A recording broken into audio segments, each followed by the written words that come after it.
Hello everyone, I am Dr. Poonam Agarwal, consultant diabetologist and biochemist. आज मैं आपसे बात करने वाली हूँ HbA1c की। आपने इसका नाम हमेशा सुना होगा, HbA1c। आपके डॉक्टर कहते हैं आप HbA1c करा लो। तो HbA1c है क्या? इसको कहते हैं हम ग्लाइकेटेड हीमोग्लोबिन। इसके और भी कई नाम है, ग्लाइकोसिलेटेड हीमोग्लोबिन, ग्लूकोसिलेटेड हीमोग्लोबिन, लेकिन आप ये याद रखो इसका नाम है ग्लाइकेटेड हीमोग्लोबिन। ये हीमोग्लोबिन का ही एक फ्रैक्शन है जो ग्लूकोज के साथ अटैच हो जाता है। अब ये ग्लूकोज के साथ अटैच क्यों होगा? जब आपके ब्लड में ज्यादा ग्लूकोज होगा तो थोड़ा सा फ्रैक्शन हीमोग्लोबिन का ग्लूकोज के साथ नॉन एंजाइमेटिकली अटैच हो जाएगा।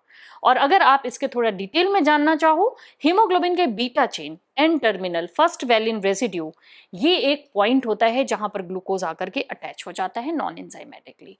इस हीमोग्लोबिन को हम HbA1c कहते हैं या ग्लाइकोसिलेटेड हीमोग्लोबिन या ग्लाइकेटेड हीमोग्लोबिन कहते हैं। नॉर्मली इस हीमोग्लोबिन का परसेंट नॉर्मल पर्सन में भी होता है, लेकिन उसका परसेंट 5.5% ऑफ टोटल हीमोग्लोबिन से कम होता है। अगर ये 5.5% से बढ़ गया तो थोड़ा सा रिस्क हो गया, और 6.5 या परसेंट हो गया या उससे ज्यादा हो गया तो as per latest guideline of diagnosis of diabetes, patient को डायबिटीज डिक्लेयर किया जाता है। तो क्या कट ऑफ है? 6.5% ऑफ HbA1c या more than this of HbA1c is diagnostic criteria of diabetes mellitus. और 5.5% से 6.4% के बीच में अगर आपका HbA1c आता है टेस्ट कराने पर, तो आप थोड़ा सा सावधान हो जाओ, क्योंकि आपको डायबिटीज डेवलप होने के चांसेस बहुत ज़्यादा हैं। इस स्टेज को हम कहते हैं प्री डायबिटीज, और ये प्री डायबिटिक स्टेज में डायबिटीज रिवर्सिबल होता है अगर आपने डॉक्टर की बात ध्यान से सुनी, प्रिकॉशंस लिए, खाने पीने में एक्सरसाइज किया, तो चांसेस हैं कि आपको डायबिटीज डेवलप नहीं होगा। लेकिन आपने देखा 5.5 to 6.4% के बीच में HbA1c, कोई बात नहीं, डॉक्टर ने तो बोला है 6.5 के ऊपर जाएगा या 6.5 हो जाएगा तो डायबिटीज होगा, so I am free of diabetes. Never be free. It's a pre diabetic stage जहां आपको मेन ध्यान देना है आपकी हेल्थ का। नॉर्मल पर्सन में HbA1c की वैल्यू 5.5% से कम होती है। इसको परसेंट इसलिए कहते हैं क्योंकि ये टोटल हीमोग्लोबिन का एक परसेंटेज होता है जो कार्बोहाइड्रेट से ग्लूकोज से अटैच हो जाता है। और जैसा आपको शायद थोड़ा आइडिया हो, डायबिटिक पेशेंट में ब्लड में ग्लूकोज का लेवल बहुत ज्यादा हो जाता है, और वो ज्यादा ग्लूकोज ही हार्मफुल है जो हीमोग्लोबिन के बीटा चेन में एन टर्मिनल वैलिन रेसिड्यूज पर जाकर अटैच हो जाता है। तो HbA1c एक अच्छा पैरामीटर है। इसको आप किसी भी टाइम जाकर लैब में टेस्ट करा सकते हो, आपको फास्टिंग स्टेट की जरूरत नहीं है। डायबिटीज के लिए 2009 से पहले 2009 से पहले कहा जाता था फास्टिंग ब्लड ग्लूकोज कराओ, पोस्ट प्रैंडियल ब्लड ग्लूकोज कराओ, इतना ग्लूकोज खाकर कराओ तो वो पोस्ट प्रैंडियल ग्लूकोज है, या रैंडम ग्लूकोज कराओगे, उसकी वैल्यू से हम पता लगाएंगे आपको डायबिटीज है या नहीं। लेकिन 2009 में इंटरनेशनल कमिटी ने HbA1c को एक ऐसे पैरामीटर के रूप में पेश किया जो डायबिटीज की डायग्नोसिस में क्राइटेरिया होगा। तो इसलिए आप रैंडम किसी भी टाइम में जाकर के आप टेस्ट कराओ HbA1c की वैल्यू से, आपको ये पता चल जाएगा आप डायबिटिक हो या नहीं हो, या आप प्री डायबिटिक स्टेज में हो। Not only for the diagnosis, you must understand that HbA1c is very commonly being suggested by physicians, your treating physicians who are already having the diabetes. Patients are taking treatment from the physician, तो physician उनसे कहता है आप HbA1c test करा लो। अब क्यों करा लो? आप तो ऑलरेडी डायबिटिक हो, तो फिर क्यों करा लो? इसलिए करा लो कि जो दवाइयाँ आपको दी जा रही हैं वो दवाइयाँ आपके ब्लड शुगर को ठीक से कंट्रोल कर रही हैं या नहीं कर रही हैं, ये कैसे पता चलेगा? HbA1c से। तो HbA1c monitoring of the treatment plan के लिए भी यूज किया जा सकता है। एंड आपको एक बात और बताऊं, आपके डॉक्टर को, फिजिशियन को, आपके डायबिटोलॉजिस्ट को HbA1c की वैल्यू देख करके आपको फ्यूचर में होने वाली माइक्रोवैस्कुलर कॉम्प्लिकेशंस के बारे में भी अंदाजा मिल जाएगा। माइक्रोवैस्कुलर कॉम्प्लिकेशन जिसमें आईज इन्वॉल्व हो सकती हैं, नर्व्स इन्वॉल्व हो सकते हैं, किडनी इन्वॉल्व हो सकती है, बहुत सारे कॉम्प्लिकेशंस होते हैं डायबिटीज के, जो मैं आपको नेक्स्ट वीडियो में डिटेल में बताऊंगी।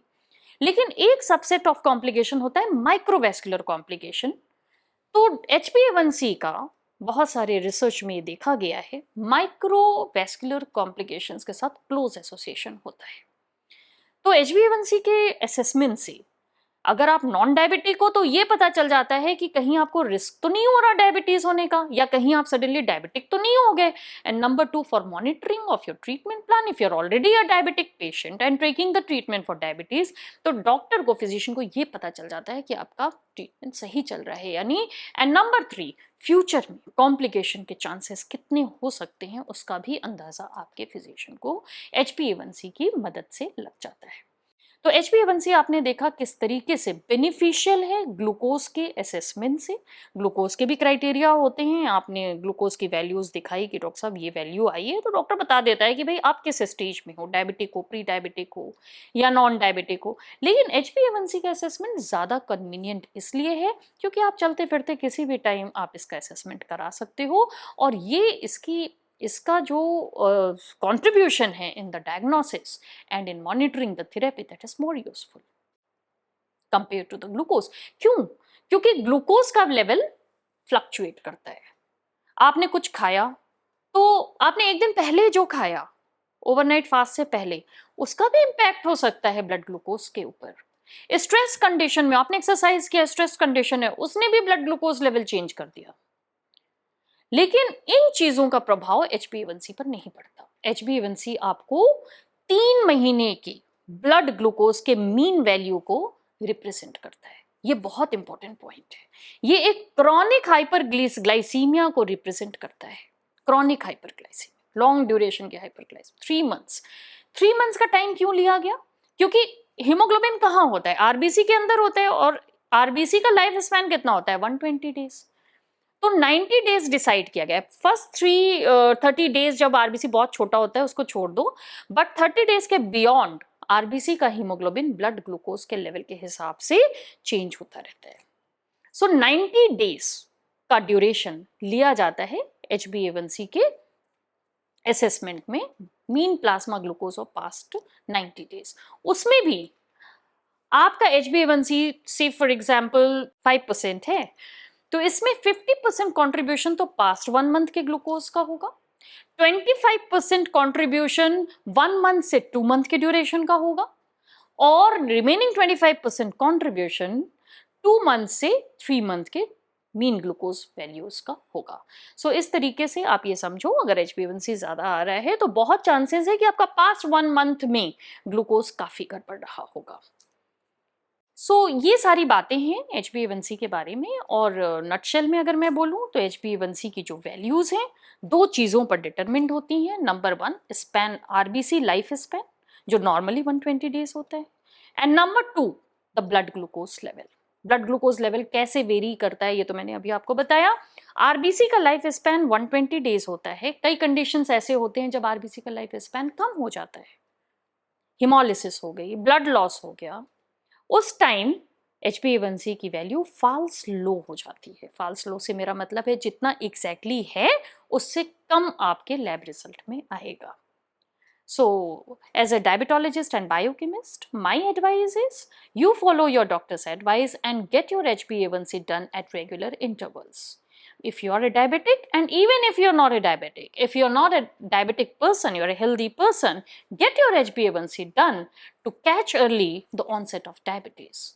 And if you're a diabetic patient on some sort of treatment, as per your physician advice or diabetologist advice, you have to get your HbA1c done to understand the response to the treatment. Thank you very much. For more such videos, you take subscription of my channel. I will be talking about many more such health issues, and अगर आपको इस पे कोई भी doubt है तो आप comment box में लिख सकते हो। Thank you very much.